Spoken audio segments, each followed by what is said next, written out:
Shalom à tous, soyez bénis dans le nom de Jésus-Christ. Je suis le prophète Jean Guéard de la mission divine d'amour. Et nous sommes en train de voir les bénéfices de la croix du Seigneur. Que Dieu bénisse cet enseignement et que Dieu nous accorde sa grâce dans le nom de Jésus-Christ.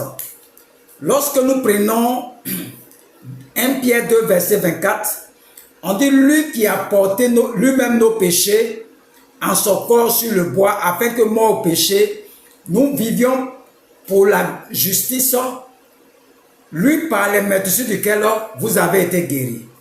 Donc, chez Dieu, nous tous on est guéris à l'église. Il n'y a pas de malade dans les églises primitives, au temps de Pierre. On dit s'il y a un malade parmi vous, envoyez-le chez les anciens. Tellement c'était rare à leur époque que les anciens loin du leur qui prient pour lui, le malade sera guéri au nom de Jésus-Christ. À leur temps, il n'y avait pas trop de malades. Comme maintenant dans nos églises, sont remplis de toutes sortes de malades. Donc, à leur temps, il n'y avait pas tous ces malades que vous voyez, non seulement à la croix, il a porté ton péché. Et qu'est-ce qu'il a fait encore? On dit par ses meurtrissures, il a pris ta maladie. Donc, Dieu voit tout le monde comme si nous tous on est guéris. Chez Dieu, il n'y a pas de malade à l'église. Il n'y a pas de maladie à l'église. Ça, c'est la croix qui nous donne ça. Il dit, lui, par les meurtrissures duquel vous avez été. C'est-à-dire, il y a plus de 2000 ans là, Dieu t'a déjà guéri. Tu es malade parce que tu n'as jamais accepté que Christ t'a guéri. Qu'il y a plus de 2000 ans, que cette maladie qui est en toi là, n'a pas le droit de rester en toi. Cette maladie là, n'a pas le droit de rester en toi, parce qu'il y a plus de 2000 ans, vous avez été déjà guéri. Alléluia. C'est ce que la croix nous apporte par rapport aux meurtrissures. Quand Jésus criait à la croix, il pleurait. Ça, il avait les douleurs. Le monde était en train de prendre sa guérison comme ça. Donc nous allons voir Galates 3, verset 13, verset 14. Galates 3, verset 13, verset 14. Il dit d'ailleurs, quand vous souffrirez, je vais prendre Galates, ça c'est Pierre. Le livre de Galates 3, verset 13, c'est un enseignement, il faut prendre note, c'est une formation, tous mes enseignements sont sous forme formation. Le verset 13 dit quoi? Christ nous a rachetés de la malédiction de la loi, étant devenu malédiction pour nous, car il est écrit, maudit est quiconque est pendu au bois.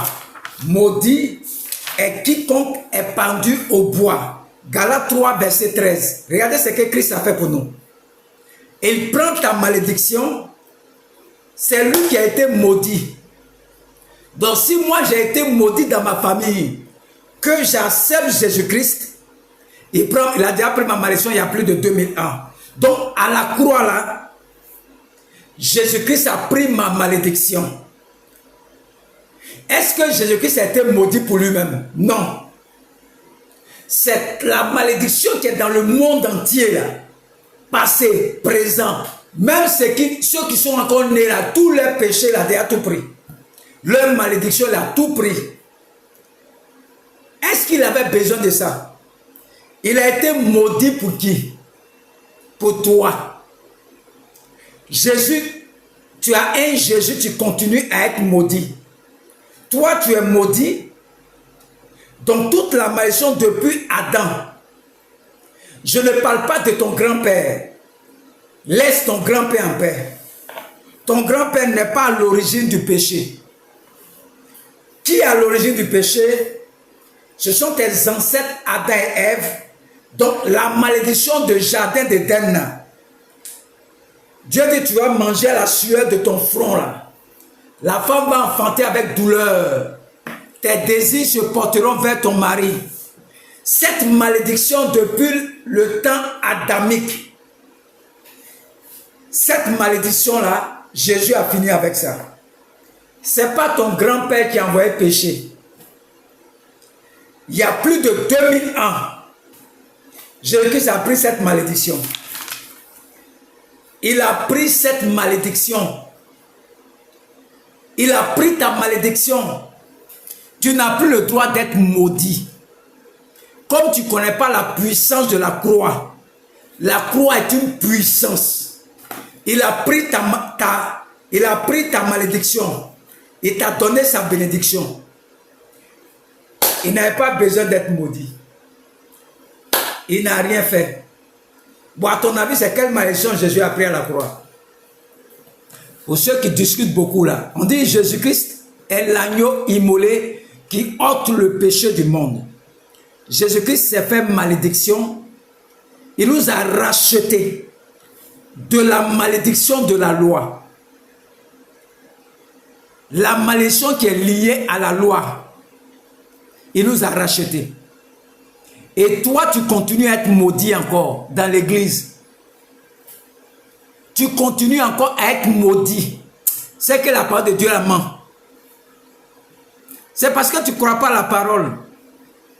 Tu ne crois pas que Jésus-Christ a porté, il a pris ta maladie. Même il y a les gens, Seigneur, pardonne à mes parents, pardonne à mes parents, pardonne à mes parents, pardonne à mes parents, pardonne à mes parents. Il va ici, pardonne à mes parents. Seigneur, nous on est maudits, nous on est maudits. Seigneur, pardonne. Seigneur, pardonne. Toi, tu es maudit et puis tu es assis à l'église.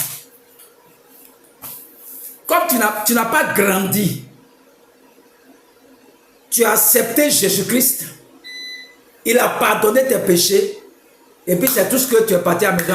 C'est ça qui est dans ta tête depuis. Il n'a pas seulement pris tes péchés. Il a pris ta malédiction aussi. Il a pris ta souffrance. Si quelqu'un te gifle sur la joue droite, tends-lui la joue gauche. Il a réglé ce problème-là. Tu n'as plus besoin de tendre la joue gauche à quelqu'un.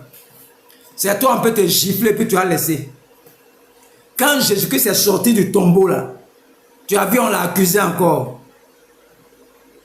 Il est devenu le lion de la tribu de Juda. Il est venu sous la forme de l'agneau de Dieu qui ôte le péché. Si on te frappe ici, il faut donner ta joue ici. Ça, c'est à la croix. Quand il est sorti du tombeau, il n'y a pas quelqu'un qui peut l'arrêter. Il est devenu comme le vent. Il est devenu comme le vent, il rentre dans le mur. Il n'y a plus de condamnation pour ceux qui sont en Christ. Vous pensez qu'ils ont écrit les paroles là pour rien? Il n'y a plus de condamnation pour ceux qui sont en Christ. Je me suis fait malédiction pour vous. Maudit est quiconque est pendu au bois. Lui n'a rien fait. C'était les deux bandits qui étaient à la croix. Eux au moins ils ont tué, ils ont volé, ils ont fait ça. Mais Jésus-Christ n'a rien fait. On veut le libérer même. Le peuple dit non.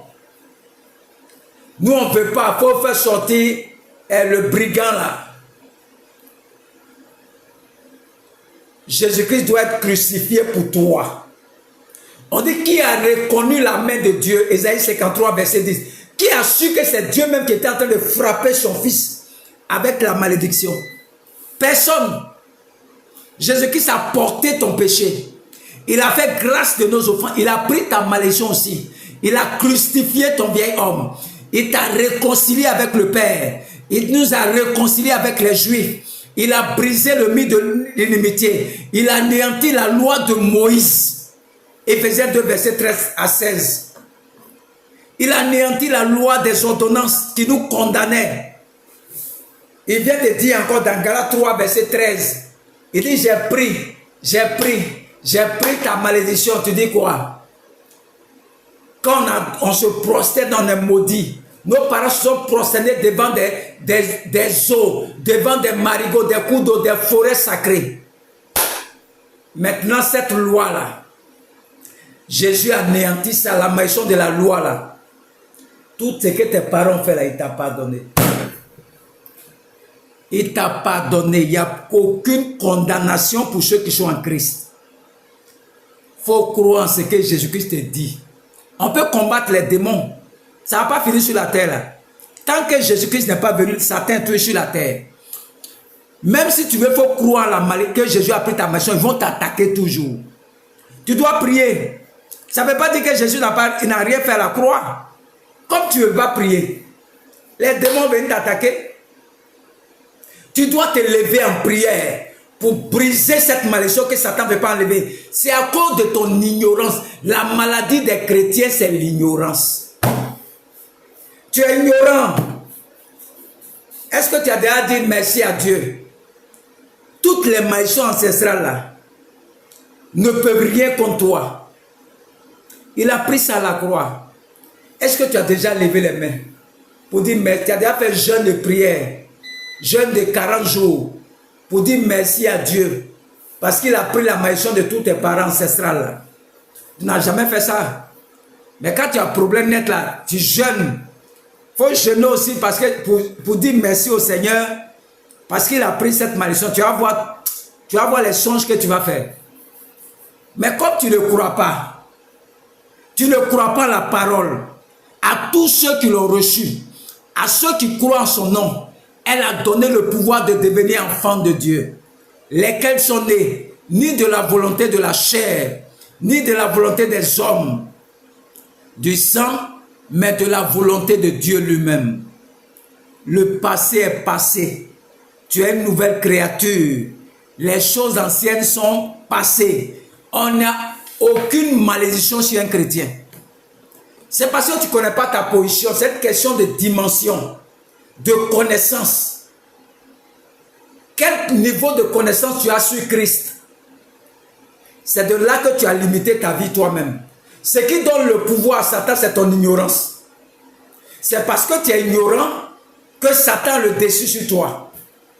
Si tu sais qu'il s'est fait malédiction, il a été pendu au bois à cause de toi. Il n'y a plus de malédiction chez toi. Moi, il ne peut jamais être maudit. Jamais. Jésus-Christ a pris ça pour moi. Ce n'est plus moi qui vis, c'est Christ qui vit en moi. L'ancien qui était en moi, il est mort, il a été crucifié à la croix. C'est une nouvelle créature. Les choses anciennes sont passées. Accepte cette parole-là, cette vérité-là. Et au fur et à mesure, tu vas voir que ta vie va commencer à changer.